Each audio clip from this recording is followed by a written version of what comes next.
আজ আমাকে সকাল সকাল মামার বাড়ি যেতে হলো, অর্থাৎ কামারহাটিতে। কিন্তু কেন?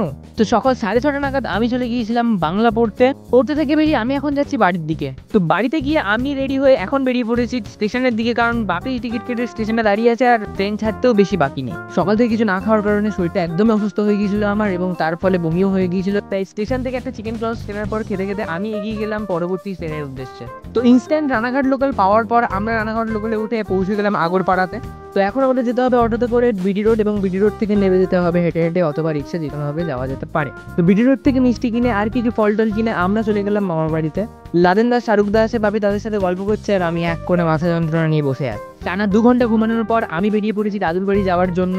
তো দাদুর বাড়ি পৌঁছে নিজানদার সাথে কলাপ করে আমি চলে গেলাম বাকিদের খবর জানতে। তো সবার সাথে দেখা করার পর আমরা বেরিয়ে পড়েছি এখন বাড়ির উদ্দেশ্যে, কারণ অনেকটা পথ যেতে হবে, একটু তাড়াতাড়ি না বেরোলে অনেক রাত হয়ে যাওয়ার সম্ভাবনা আছে। তো রিক্সা করে বিডি রোডে এসে আমরা এখন অটোতে করে যাব আগরপাড়া স্টেশন। তো ট্রেনে খুব একটা ভিড় না থাকে, আমরা সহজেই 4 জনে উইন্ডো সিট পেয়ে গিয়েছিলাম, অর্থাৎ 4 জন একসাথে একই জায়গায় বসে পড়েছি। তো শিয়ালদা স্টেশনে নেমে দেখি ক্যানিং ট্রেন লেট ছিল, তা আমাদেরও খুব খিদে পেয়েছিল, তাই আমরা কিছু জিনিস খেয়ে নিয়ে আমরা এখন অপেক্ষা করছি যে কখন ক্যানিং ট্রেন আসবে। তো আধ ঘন্টা অপেক্ষা করার পর ফাইনালি আমরা ট্রেনে উঠে পড়েছি, এবং একে অপরের সাথে কথোপকথনের মাধ্যমে পুরো যাত্রাটা শেষ করে আমরা অ্যাটলিস্ট পৌঁছে গিয়েছি ক্যানিং। হাজার কষ্ট বুকে নিয়ে পরিবারের জন্য ভাবাটাই হচ্ছে প্রকৃত স্যাক্রিফাইস। এরপর ক্যামেরা তোলার ক্ষমতা না থাকায় আমি আজকে ভিডিওটা এখানেই শেষ করছি। টাটা।